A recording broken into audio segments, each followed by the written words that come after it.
ಇವತ್ತು ಏನು ಹುಕ್ಕೇರಿ ಸಂಪೂರ್ಣ ನೀರಾವರಿ ಆಗಬೇಕಂತೇಳಿ 3ನೇ ದಿನ ಚಳವಳಿ ಪ್ರಾರಂಭ ಆಗೈತಿ.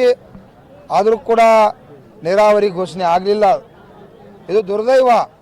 ಕಾರಣ ಏನಪ್ಪ ಅಂತಂದ್ರೆ ಈ ಕತ್ತಿ ಕುಟುಂಬ ಅನ್ನುವಂಥದ್ದು ಏನು 55 ವರ್ಷ ರಾಜಕಾರಣ ಮಾಡ್ಯಾರು. ಇವರೇನು ಕೂಡ ರೈತರಿಗೆ ಮಾಡಿಲ್ಲ. ರೈತರು ಗೋರಿ ಮೇಲೆ ರಾಜಕಾರಣ ಮಾಡಿದರು. ಇವರು ಮಾಡಿರ್ತಕ್ಕಂಥ ಈ ಏನು 60 ಹಳ್ಳಿ ನೀರಾವರಿ ಆಗದೇ ಇರತಕ್ಕಂಥ ಅನ್ಯಾಯಕ್ಕಾಗಿ ಇವತ್ತು ನಾವು ಬೀದಿ ಒಳಗೆ 3 ದಿನ ಕೂತೀವಿ. ಅದಕ್ಕಾಗಿ ಈ ಕುಟುಂಬ ಅಧಿಕಾರಿ 2 ಸಲ, ಯಾಕಂದ್ರೆ ಮಂತ್ರಿ 2 ಸಲ ಆಗ್ಯಾರ. 55 ವರ್ಷ ರಾಜಕಾರಣ ಮಾಡ್ಯಾರು, ಮಂತ್ರಿ 2 ಸಲ ಆಗ್ಯಾರ.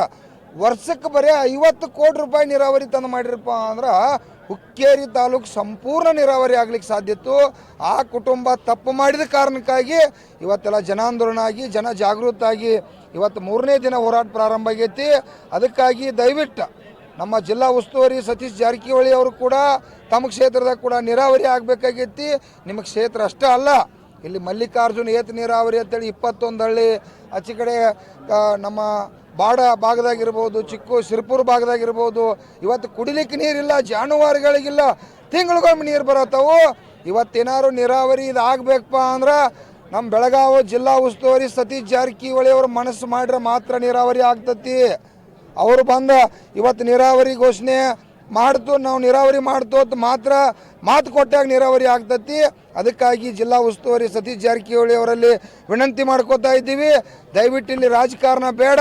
ನನ್ನ ರೈತ ದೇವರುಗಳು ಹುಕ್ಕೇರಿ ತಾಲೂಕಿನಲ್ಲಿ ತಮ್ಮ MP ಅವ್ರಿಗೆ ಕೂಡ ಇವತ್ತು ಮತದಾನ ಮಾಡಿ ಚುನಾವಣೆ ಒಳಗೆ ಅಧಿಕಾರ ಕೊಟ್ಟಿರ್ತಕ್ಕಂಥ ನನ್ನ ರೈತ ದೇವರುಗಳದಾರು.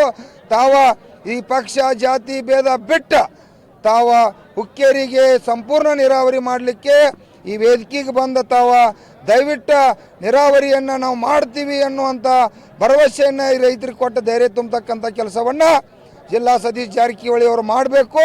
ಮತ್ತು ಉಮೇಶ್ ಕತ್ತಿ ಕುಟುಂಬ ಈಗಿರ್ತಕ್ಕಂಥ ನಿಖಿಲ್ ಕತ್ತಿ ಅವರು, ರಮೇಶ್ ಕತ್ತಿ ಅವರು ಈ ರಾಜ್ಯದ ಮುಖ್ಯಮಂತ್ರಿನ ಕಾಲು ಬೀಳ್ರಿ, ಕೈ ಮುಗಿರಿ, ಸರ್ಕಾರನ ಎದಿ ಮೇಲೆ ಅಂಗಿ ಹಿಡೀರಿ. ಆದರೂ AB ಪಾಟೀಲ್ರು ನೀವೆಲ್ಲರೂ ಕೂಡ ಇವತ್ತು 60 ವರ್ಷ ಆತು ಈ ಭಾಗಕ್ಕೆ ನೀರಾವರಿಗೆ ಮೋಸ ಮಾಡಿರಿ. ನಿಮಗೇನಾದ್ರು ಈ ರೈತ ದೇವ್ರ ಮೇಲೆ ಪ್ರೀತಿ ಇತ್ತಪ್ಪ ಅಂತಂದ್ರೆ ನೀವು ಹೋಗಿ ಸರ್ಕಾರ ಜೊತೆ ಮಾತುಕತೆ ಮಾಡಿ ಸರ್ಕಾರ ಮೇಲೆ ಎದೆ ಅಂಗಿ ಹಿಡಿದು ಇವತ್ತು 1000 ಕೋಟಿ ರೂಪಾಯಿ ಹಣ ಬಿಡುಗಡೆ ಮಾಡಿ ರೈತರನ್ನ ಉಳಿಸ್ಬೇಕು. ಇಲ್ಲ ಅಂದ್ರೆ ಇನ್ನು ಮುಂದೆ ನಿಮ್ಮನ್ನು ಉಳಿಸಂಗಿಲ್ಲ ಅಂತೇಳಿ ಎಚ್ಚರಿಕೆ ಕೊಡ್ತಾ ಇದ್ದೀವಿ.